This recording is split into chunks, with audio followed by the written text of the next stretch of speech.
Good evening and welcome to Power Brief. The third quarter of the year 2021 is gone, and just tomorrow will be in the last quarter of the year 2021. And tonight we come back into politics, where we're going to look into the states of politics in Kenya for the past 1 week. Things have happened, especially today. Former Prime Minister Raila Odinga meeting Mount Kenya MPs, and just the other day was also meeting the tycoons from the Mount Kenya region. And Honorable Gideon Moi of KANU has declared his presidential ambitions today. We are also seeing Honorable William Ruto continuing with his campaigns that 2022 is his year to beat. Tonight we are joined by Mr. Edgar Kosgei, who is our resident political analyst. We are also joined by Mr. Philemon Kirwa, who is a UDA county coordinator, that is Trans Nzoia County. Mr. Advocate Anthony Odek has not been able to reach here due to some unavoidable circumstances. My name is Cornelius Omusa, and I welcome you into this conversation as we look into the political happenings and what does it portray into the journey for 2022. This conversation is also live on our Facebook page, KAK TV Kenya, and YouTube is KAK TV Kenya.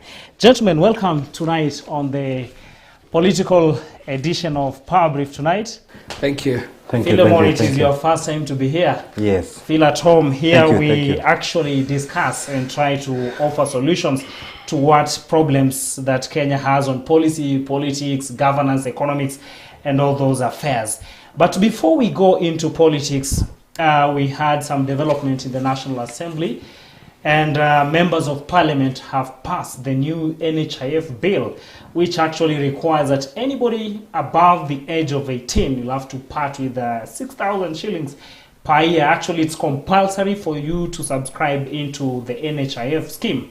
And there are debates about it. There are those ones who are saying it is not actually good to make it mandatory, and there are those ones who feel that it should be mandatory. And we wish to hear from you as our analyst tonight. What is your take on this new law? Thank you very much, Omuse. What I feel about the NHIF bill is it's a very nice idea, and it's good for, and I thank the Parliament of Kenya for enacting such a bill which has been long overdue. What is awaiting us now is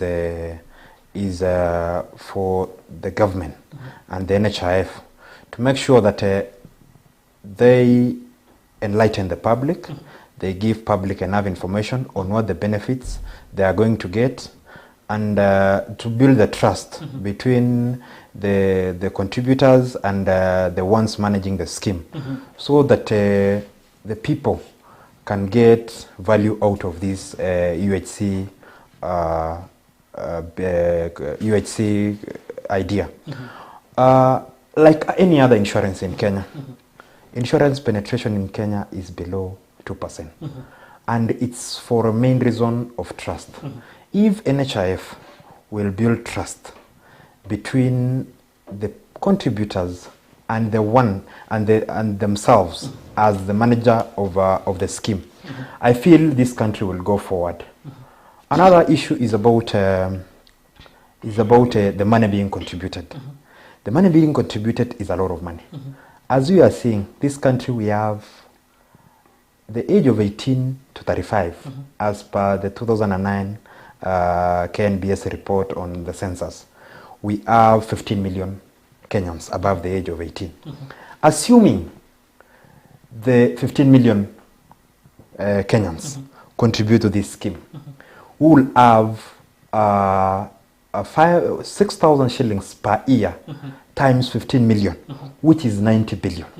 That is a game changer in this insurance fund. The only challenge we are going to deal with is about the fraud, and that one we have experts who can do that, and I applaud the NHIF. They have done it before, and I know they are going to do it. Other insurance schemes, I know of many insurance companies in this country. Like any other insurance, they have a problem. When it comes to collecting premium, they collect premium when they are happy. But when they are paying a claim, their faces are frown. So those are some of the things we have to check for the success of the universal health care cover. Many thanks. So according to Mr. Philemon, this idea that is timely and probably if managed well, it can help the future of Kenyans. Let's also get to hear from Daktari on the other end. Thank you very much for having me. It's a privilege. Even if I'm the resident, it's actually a privilege. Thank you for the viewers for giving us this time. Now, it has taken 4 years for this bill to be passed. 4. And we have the same parliamentarians who proposed the bill, and it has taken 4 years. Why? There's been a fight between the private sector and the government on the implementation. Why? Because you will have to deduct the same amount of money that the contributor is paying to the same scheme. So the employers are saying, if you're going to deduct 1,200 from the company and from me, then it's a rip-off for the company. They are going to lay off people to compensate on the money that is being paid to NHIF. So it was disadvantaged. That's why the FKE, Federation of Kenya Employers, are saying that this law is bad. Number 2, public participation. Did you see this thing outside there being discussed and being proposed? No. If it is challenged in court right now on the basis of public participation, then it will not see the light of the day. And lowering the cap from 8,000 to 6,000 expenditure is also a thumbs down. People say that. And those have been the loopholes that should be looked into as we go forward. Otherwise, changing it from the medical insurance to now the national insurance is a good way to go forward as a country. Let's enhance it and let's give it our hands. So everything has to lie within the accountability. Yes. Now we come back. During the 2017 general elections, during the tallying process, that is at the Bomas of Kenya, a certain name came up. That is Ezra Chiloba, the former CEO for, that is the IBC. And at some point the name graduated and people began calling him Chilobe. I think some of you know that name. And after the elections, you saw what happened. Actually, he had to leave his office. But this week, he's back. Chiloba is back at another office. And just looking at the dailies today, there is a photo here which shows a house burning. This is a IBC burning, and including where Chiloba was sitting. And here is a Communications Authority of Kenya, the new office that Chiloba is actually meant to be getting there in the few days to come. And there are those who are connecting these appointments with the general election that is coming next year. Mr. Philemon Kirwa, is it about Communication Authority or is it about politics that people are bringing here, according to Chiloba's appointment at the CAK from the IBC? I think I will say there is in this country, everything has a mischief. Even me being here, there is a mischief somewhere. Chiloba is a Kenyan, like any other Kenyan. He has got employment, and I know it is through sheer hard work, and is one of the most hardworking Kenyans, like any other. He has been appointed as the Director General of Communication Authority. Communication Authority has duties that Chiloba is going to perform. Communication Authority is a parastatal that has an act of parliament, enacted under an act of parliament, that is supposed to work on it. I feel, under my opinion about his appointment, I don't feel any mischief as a Kenyan, because I know that every Kenyan in this country will want to do the right thing, because he has a future to protect. Chiloba is below the age of 50. He has a name to protect. He has a family to protect. And of course, he knows what he is going to do as a Kenyan citizen under his new appointment. So For me, I dispel any mischief on his appointment as a Kenyan. Yeah.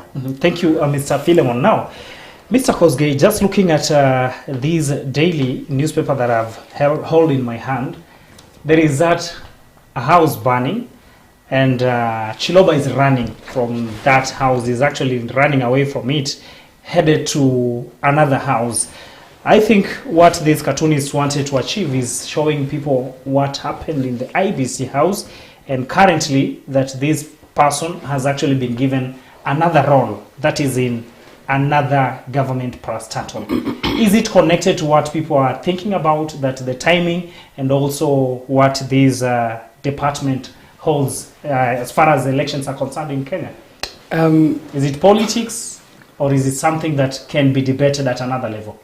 Musa, the biggest question is, what did Chiloba do at the IEBC? Is it prosecutable? Has he been found guilty of malpractice at the IEBC? Why was he sacked? Are we Kenyans having misinformation about Chiloba, something that cannot be prosecuted? Now, what is Chiloba at the CAK? He's the Director General. Now, what are the functions of CAK in Kenya as we know now? Your license, you as our host, is from CAK, right? Yeah. And the license of the communication, this phone you're holding, is from the CAK. CAK works directly with the IEBC, directly. Why? The gadgets the IEBC is carrying comes from the CAK, licensed by the CAK, and is approved by the CAK. We had a discussion about 3G in the country. That is the work of Chiloba. Our countrymen complaining about ethics of a public servant. Are we complaining? Where should we channel our complaints as people? Where would you go? If I ask you as a host, where would you go if you have a problem with Chiloba? You see, there is no other channel. This is an appointee of the directors, because we do not see the hand of the president here, and it is not written that the president is the one who appointed him. He was appointed by the directors, but people are seeing that there is a hand of the president in it. If we are dissatisfied with how the elections are going to be conducted by the country because of the presence of Chiloba, there has to be a way of seeking redress that Chiloba must get out of that office. But why are we prosecuting someone that the courts have not prosecuted as countrymen? We cannot go that direction. There might be mudslinging. People on Jubilee side are not seeing any problem. People on ODM side are not seeing any problem. But there's a twist of events. One, on a lighter note, Baba is expecting the system to back him. Who is the system? Chiloba. And they right now love Chiloba because he's in office. But the people who know what Chiloba did are afraid of his presence in that office. But all of them seem to be thinking of how comfortable they can be with Chiloba. But I want a public opinion done as my solution. Thank you on so Chiloba, much. and to see whether he is fit for that office and whether he can give us credible elections.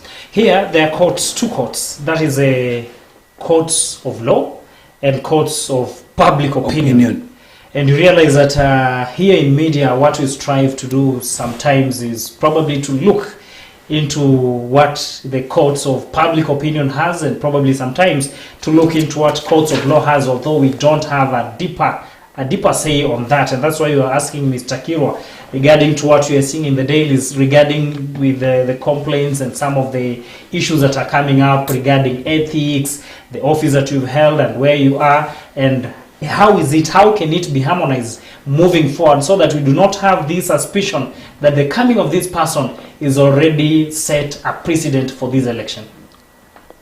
Thank you very much. On the court of public opinion, public opinion I think is the final court. It's even more than the Supreme Court, because Article 1.1 of the Constitution gives the the sovereignty of this nation lies with its people. That tells you what you say is a final. You can delegate or you can use your leaders. Today, yesterday, the whole week, this week, there has been an outcry of foreigners from Pakistan, the Asian community in this country. The public cried. They are saying, oh, there's a lot of, I saw on social media, people saying there are a lot of Asians, and it raised some eyebrows. Today, or yesterday, I saw the Ministry of Interior and Coordination. They gave a statement referring to the Court of Public Opinion, meaning they trust the public. They trust the public. So for me, I feel that the public has much say in this country. And the courts now, the problem now is the court takes time and it needs someone to go, and they have channels they can use. You need, if you are doing, you can only do as a public or as a citizen, you can do it through a petition, which is always cumbersome for many people. So the only thing they do, they do it on social media. Now that we no longer do demonstrations because of COVID, I see we are in the right direction on that. Many thanks, Mr. Kiro, on that. And tonight being a night that we are looking into the political happenings of the week, particularly in the past 2 weeks and also on the course of the month, something came up in the National Assembly concerning the EPRA, the new charges that is for fuel. And we saw the likes of Honorable Duale, the likes of those leaders, Omboko Milemba and the group, especially Duale, the former majority leader in the National Assembly. And what he said, he gave even an example of the United States, talking of at some point where Obama had veto powers and he came in and signed something that had an impact to that country. And what Duale was bringing out was that this issue, the EPRA thing, what led EPRA to reach to that level was purely a presidential decree or a directive. And at the same time, communication were coming from different quarters, and Kenyans still found themselves at the crossroads, not knowing, is it members of parliament who passed this thing, or is it the president who came up with it? And maybe beginning from you, Mr. Kosgei, this fuel standoff, until tonight, we haven't really gotten the right picture of who is behind it, or who has a say in it, the president or the MPs or both? EPRA. E in EPRA stands for energy.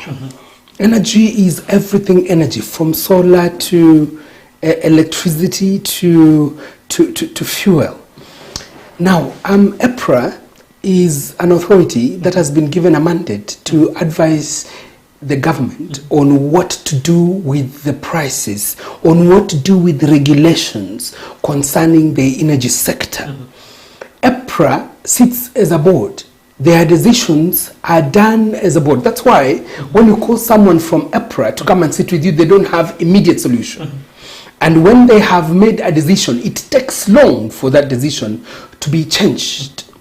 It is quite unfortunate that as a country, we have soaring prices of fuel than our neighbors. Ethiopia is buying at 53, Tanzania is buying at 110, Kenya is buying at 134 in Nairobi, which is quite wrong. The buck stops with the president of the Republic of Kenya to say that this is enough. There is a lot of taxation that we face as Kenyans. Fuel levy, maintenance, EPRA charge, all these charges are being charged on a litre of petrol that comes in at 40 shillings. You end up paying 134 shillings. What can MPs do? One, cancel every tax they are in the fuel and give them only tax, which is the value added tax, which is 16%. Any other tax should be set aside. And number two, whoever gave the MPs mileage did wrong. Because our MPs report on the distance they have gone, and they are refunded and they are given money back. On a daily basis or on a monthly basis. So a month is counted with the number of days, then calculated against the people count 4 million shillings in fuel.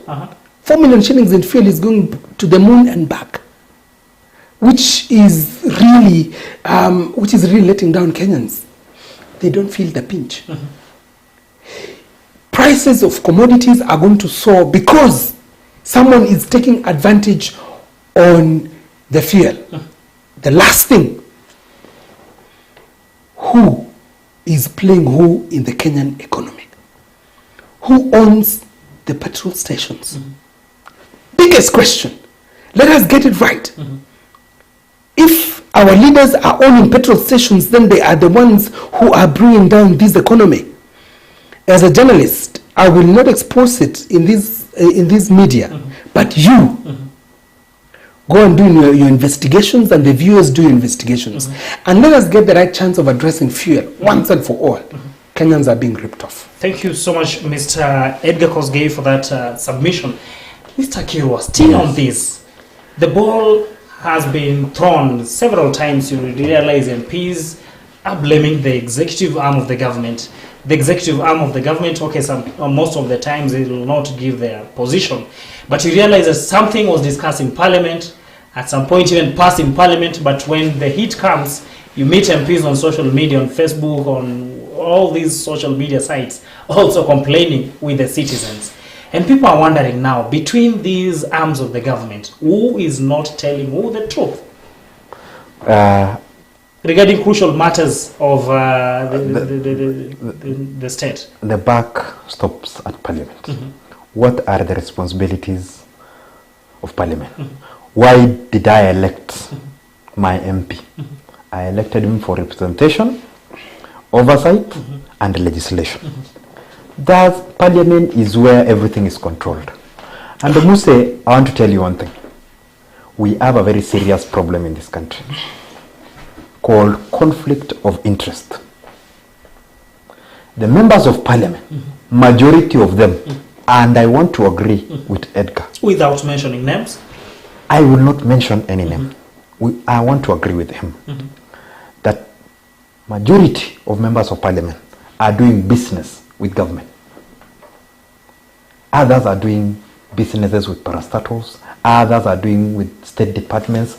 Others, and it's known by the government that these people are doing business with government. So they cannot speak in Parliament to criticize or to oversight or to legislate against something is gaining from.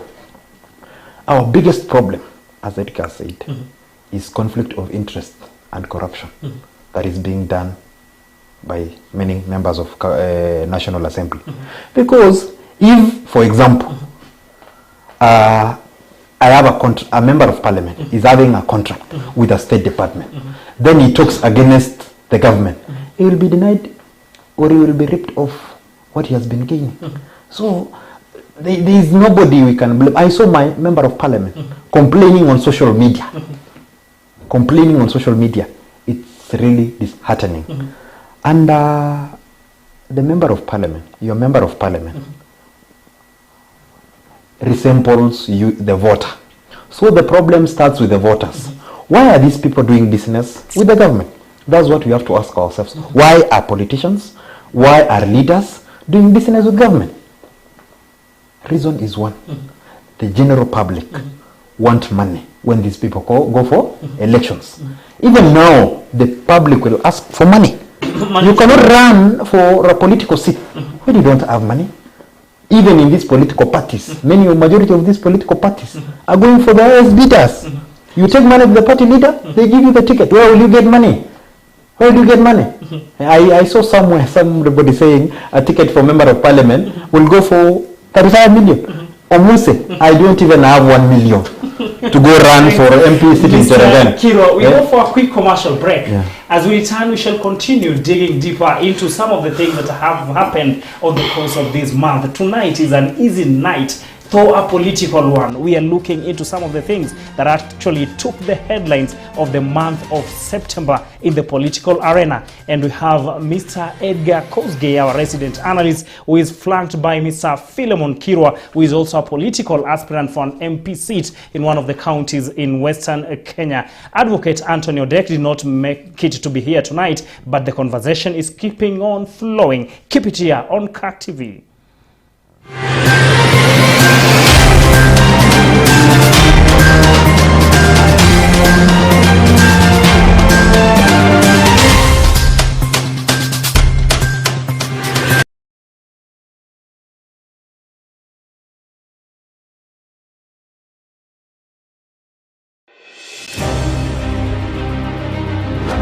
A staggering number of students who head to college confessing Christ are no longer active in their faith by the time they graduate. What are your biggest questions about life? Have you ever had a question in the Bible that you were afraid to ask because you thought people would not respond well? Is believing the Bible a great cop-out in the face and absence of evidence, or is it the Word of God? Can the Bible be defended?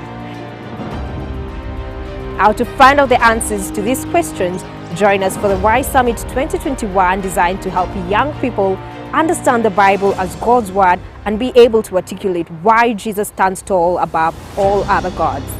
The Lamp and Light Bible Conference will take place in Rift Valley region, Elbagon Presbytery Molo Parish from 7th to 9th October 2021. You can also watch it live on Youth Tuko Facebook page. Y Summit 2021, 119 degrees hot.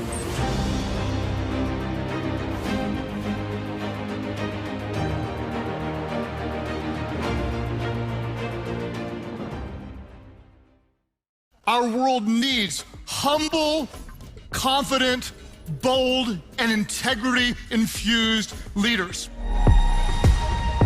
Live online, Thursday through Friday, October 14th and 15th, 2021.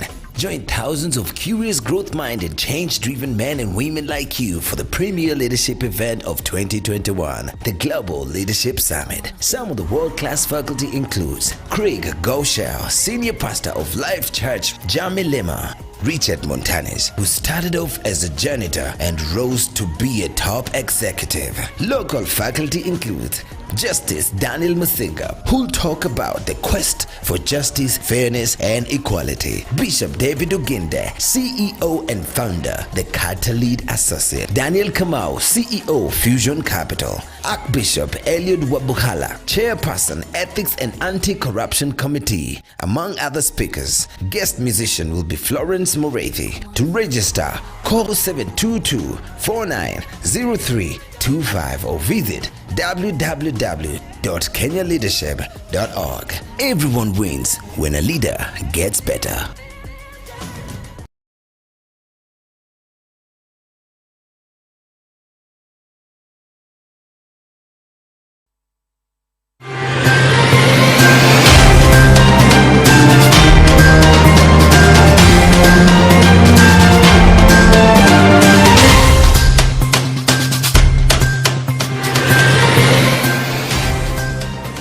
Welcome back and many thanks for tuning in to Power Brief on CAK TV as we do a special edition on a focus on political happenings in the month of September, even as we end the third quarter of the year 2021 in style, as our guests Mr. Philemon Kirwa and Mr. Edgar Kosgei are helping us to look back at what has happened in the month of September 2020, even as we move into the last quarter of the year 2021 and politics of 2022.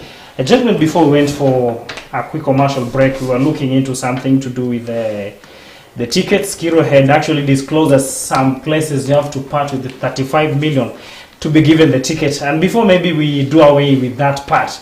So when you pay the 35 million, your journey is assured, or you still have to go and pay the people in the machinani, in the grassroots? There are some places in this country, Omuse, where if you have the party tickets, you will have won the political seat. You wait till the swearing in? Yes, you wait for the swearing in. It's just the party ticket. So in this country, it's no longer about, once you're done with the party, it's no longer about the manifesto. It's political parties. local politics, tribal politics at play. I'm praying hard to God that these political parties that are formed, the new ones like UDA, where we are, and we are championing for that as the youths of the party, that fairness is done, so that people get to decide who their leader is, so that once you get the ticket, it does not matter if you have the money or you don't have, but once people have decided it's you in the party nominations, then you are given. Where we were, so before we came to the buying of tickets, the salary of a member of parliament is barely 800,000. 800,000, and a member of parliament is going for 60 months. That one is 48 million, right? Take, for example, a political party where tickets are being sold. It is common knowledge where political tickets are, where party tickets are being sold.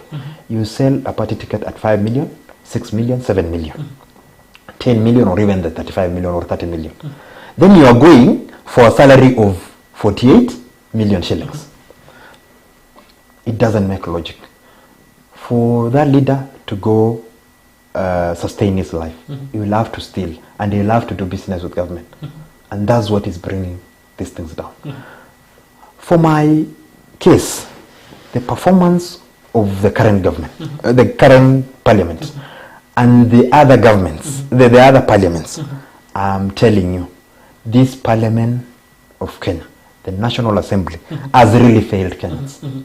They have failed Kenyans because of the conflict of interest, and therefore they cannot discharge their mandate for oversight. Thank you. Mr. Edgar Kosgei, still on the performance of the parliaments that existed before the promulgation of the new constitution, and parliament that came in from 2013 to where we are tonight. There is that comparison when you look at the likes of the late Martin Shikuku, the likes of Paul Muite of then, and those leaders who are there.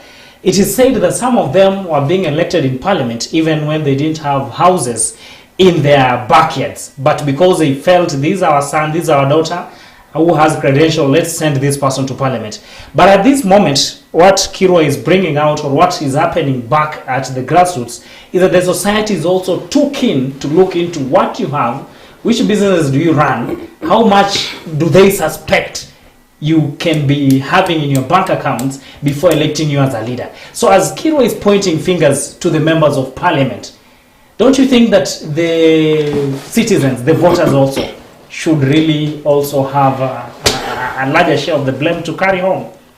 You have reminded me of something that Timothy Njoya shared online. He talked about political sycophancy, where you love people who have money and you're scared of them. Kenyans love leaders who have money and follow leaders who have money and follow leaders who pour money, until it has gotten to a point where leaders go in and they look for money so that they can pour money into the public, and it creates sycophancy on the ground.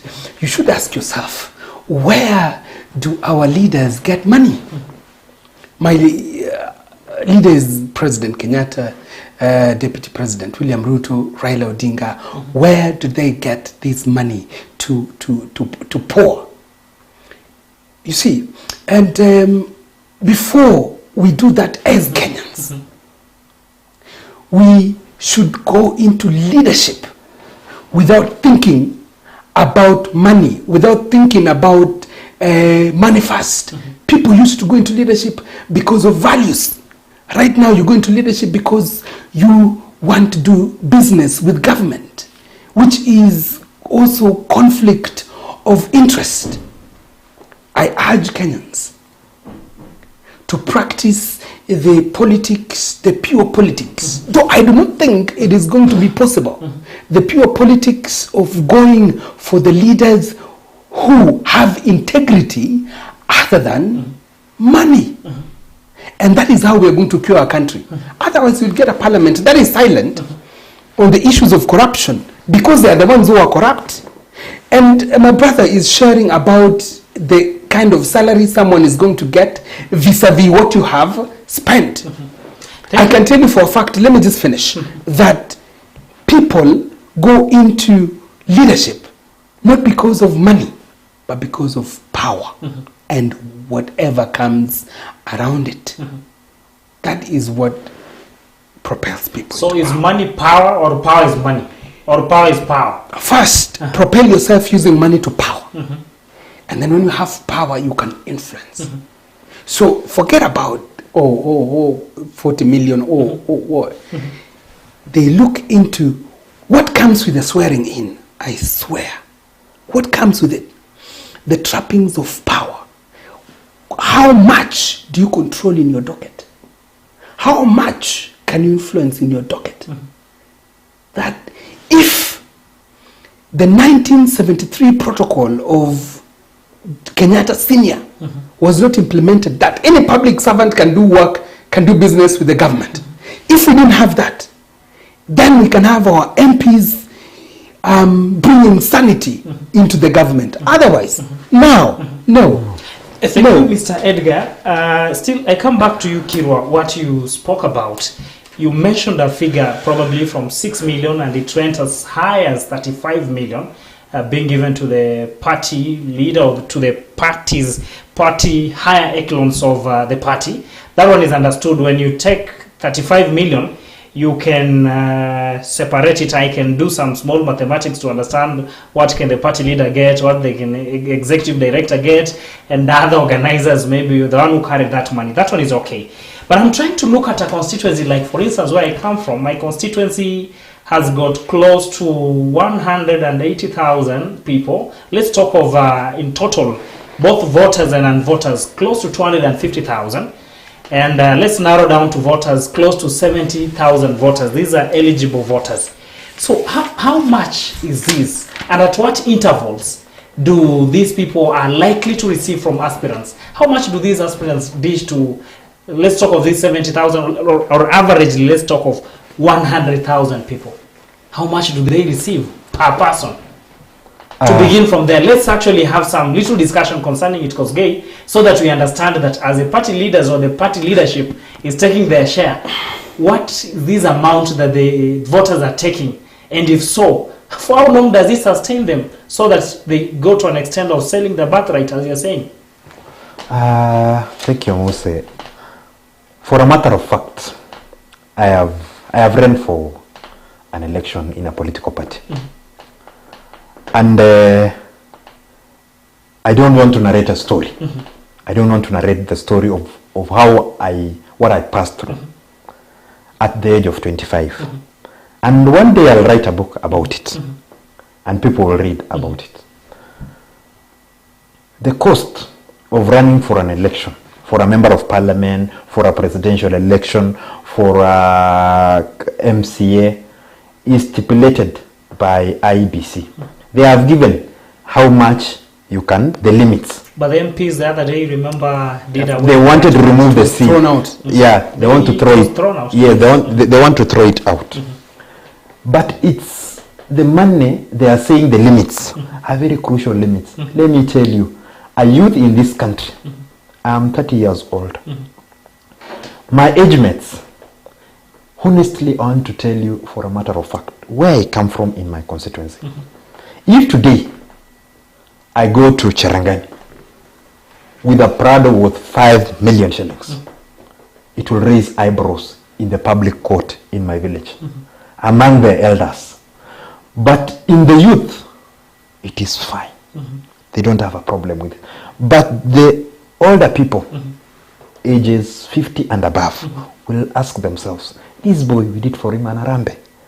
He doesn't have an acre of land. Where did he get 5 million to drive such a vehicle? There is a process of growth in life. The biggest challenge we have in this country, ethics and morals are eroded. When you go to a political rally, people will ask you, now, wacha tunawe, atulambi mkono kavu, tutashikia nini hii maneno. So they will ask you for money, let's say for an election. I have heard members of parliament saying, even Edgar will tell you, he might be running for a political seat. He has planned 30 million shillings for the campaigns. If you tell them today, that's the reason why you see there are many members of parliament at the age of 40 and above who are in parliament. They have made that money. And there are very few youths who are in parliament because they cannot bankroll their campaigns. Campaigns are a very expensive affair in this country. Thank you, Kirwa. Edgar, Kirwa has opened another trajectory or another direction as far as youth participation in election is concerned. Just looking at the dailies on the course of the week again, what came from the IBC. In fact, the new population that the IBC is targeting, they're talking of millions of the youth. And the IBC was very particular that indeed majority of the youth are the ones who are going to really be registered as new voters, the new voters. When you look at the two contenders, or even the three or more of them, Musalia, look at Ruto, look at Raila, all of them are crafting their manifestos with youth in mind. So when Kirwa is talking of the youth not really taking the lead in having one of their own in parliament, or maybe leaders who can agitate or look into their affairs, what does he talk about the youth again? Have the youth lost focus? Have the youth again sold their birthright from what Kirwa is bringing out as someone who is an aspirant who has gone through the process? Well, the youth are here in this room. We are there. Your youth, his youth. Don't be too sure about that. Okay. Disclose about himself. We're youthful. Youthful is the word. We're useful. Even Kenyatta was useful when he was being elected at 50. The youth have numbers in this country. If they come together, they can make a statement. 15 million.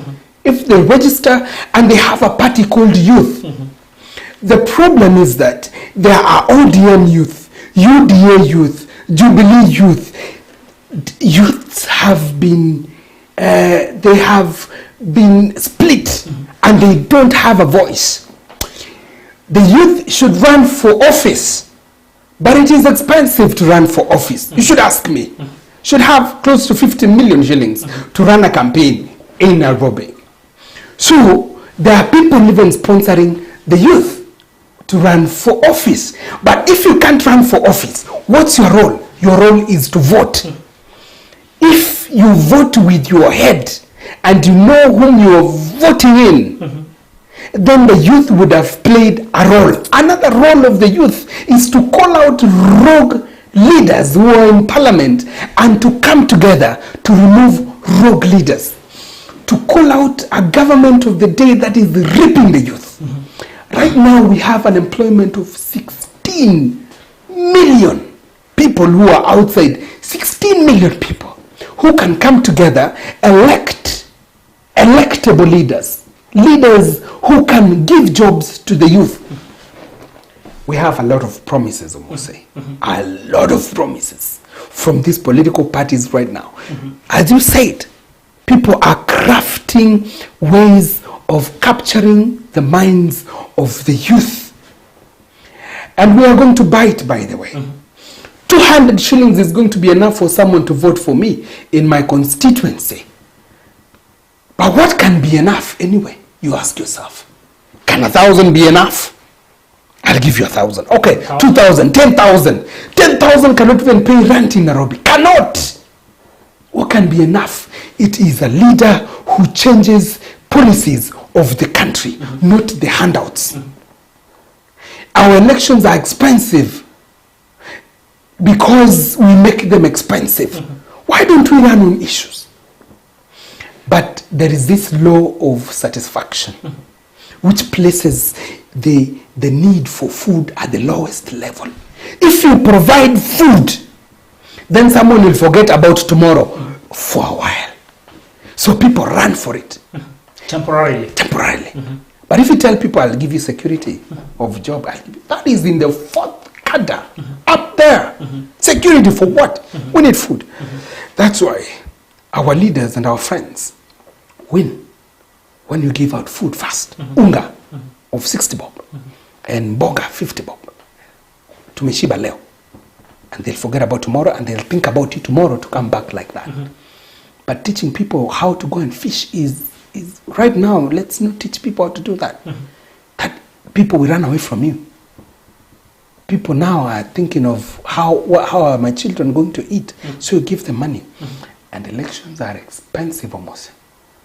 And even if you run away from it, and even if you say, oh, we want to be so clean, we want to go this direction, the mind of Kenyans have to be changed. Gentlemen, there's something here I just heard from Philemon, and even when he began expressing it, I could feel it coming from his soul, inside from his heart. The experience that he could have had. At some point I felt that he could have been traumatized by the experience that he had, especially when he even talked of the youth. 10 months from now, Kenyans will be going to the polls, and in the next 6 months, 7 months, the country is going to probably experience one of the heated debates and the campaigns that maybe has never been witnessed before, according to political projectors led by Edgar and company here. Is it all lost among the youth, or something can be done? Is it lost? That one is very nice, almost. And I want to tell Edgar that on a lighter note, that we have a party for the youth called UD. Leave alone with the party now. The party will be there. The issue here about the youth of the country standing for what is likely to transform the country. Is it all lost? All is not lost, almost. I want to urge the youths of this country. As we are speaking, almost, I am not afraid. I'll be vying for a member of parliament seat in Cherangani. I don't have the money, but I'll go tell the people, I want to do for you this and this. I want to do for you TVETs. I want to do for you cooperatives. I want to do for you, for us to create employment. I'll have to motivate the youth that let's run for these political seats. We have 290 constituencies in Kenya. Those are 290 positions. If at all you run for a seat, this is what I always tell myself. If I run for a seat, there is nothing I'm losing. If I run for this seat, I might get. If I don't run, I'll have lost. It's like this journey for going to heaven, Edgar and Omuse. I believe that there is heaven. You believe, right? So I rather get saved now, so that I live a good life in the world. And also, if there is heaven, I go to heaven also. But if I don't believe that there is heaven, and I live a bad life in the world, and again I miss to go to heaven, it will be a very bad scenario. So for the youth, let's run for these positions. Whether it's an MCA position, run for it, fight for it, battle it out with the others. It doesn't matter. Talk to those people, border guys, talk to churches, talk to elders, talk to everybody. Talk to your fellow youths in pools, talk to them in the videos, ask for their support. Honestly, I am telling you, it's only that the youths have not come out. They are afraid that they don't have money. But if they come out to be seen, let them come out. They'll be seen, and honestly, I tell you, our mothers, our fathers, the fellow youths will see us and will see our capacity, and they'll vote for us, and will create solution for our problems. I know the problems the youths are passing through. I understand better. The other youths knows the problems they are passing through. They have the solution. Yeah. Thank you, Mr.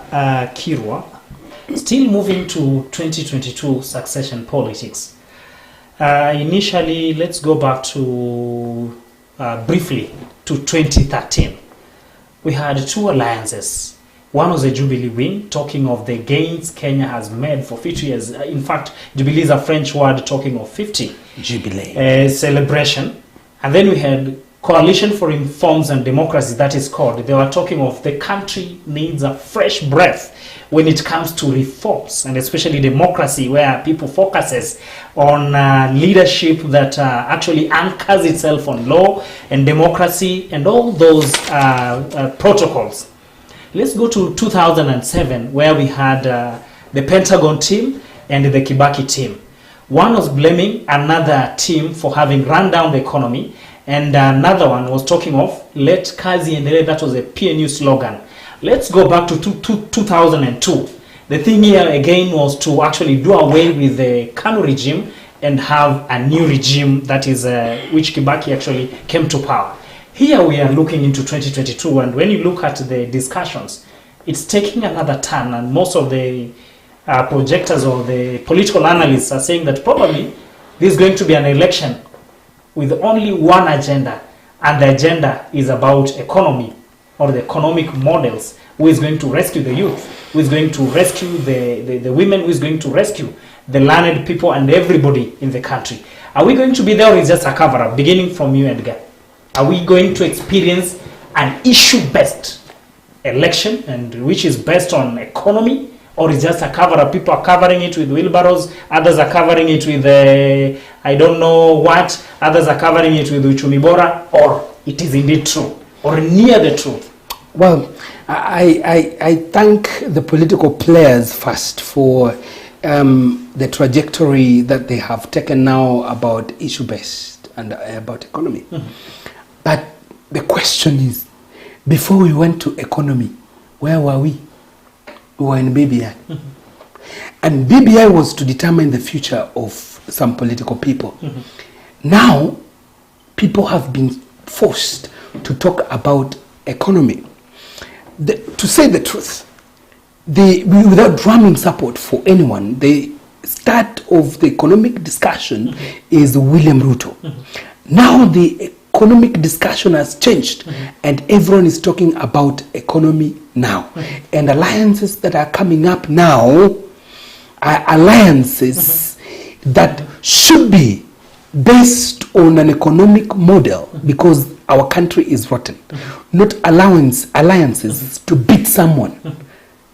On the other side of Okoa Kenya Alliance, right, has not come up. One Kenya. Oh yes, One Kenya. One Kenya Alliance has not come up with tangible economic blueprint. When you think about One Kenya Alliance, what comes to your mind? What comes to your mind is the jostling for the leadership positions. Wetangula, Gideon Moi, Musalia, who will be president. When you think of the Orange Democratic Party that is alone right now, you think of Raila and Uhuru Kenyatta coming up together and Uhuru Kenyatta is pushing Raila. So that is what comes out. When you think about the other side, of William Ruto, you will think about a wheelbarrow, and which is an economic model. They have separated themselves and they have an economic model. I urge our leaders, especially the people who have not organized their presidential candidate, to do that one very fast, because as Kenyans, we are waiting to hear their issues, and we are waiting for them from this other side, so that we can know whether they are going to save this country or not. Thank you, Kosgei. In your parting shot, Mr. Philemon, we have the COVID-19 with us. 2, registration of new voters is beginning on Monday. And from, I think tomorrow, from October, moving onwards, December, January, there's going to be a lot of developments in the political arena in this country. So do make your submission to Kenyans, because on Power Brief, we believe that after all is said and done, after we've made the complaints and after having pointed out the loopholes, we offer the way forward. What should Kenyans do as far as all these factors that leads to the general election are concerned, to ensure that we still have a country and a stable country moving forward? I want to urge Kenyans to maintain peace, because elections is a one-day thing, and we have a country to live.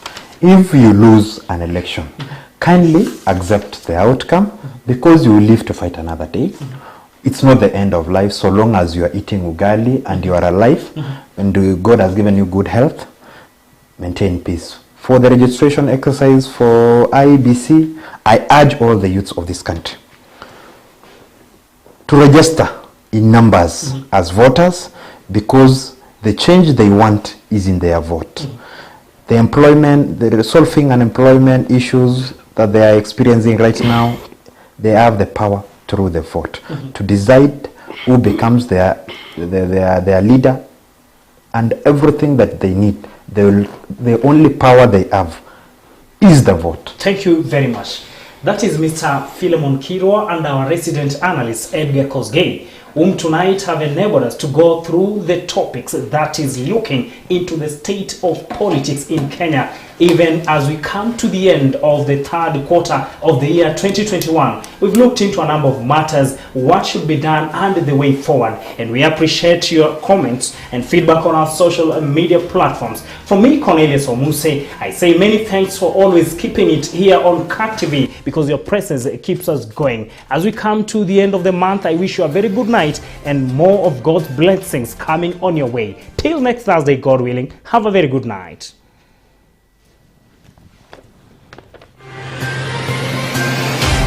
Guys,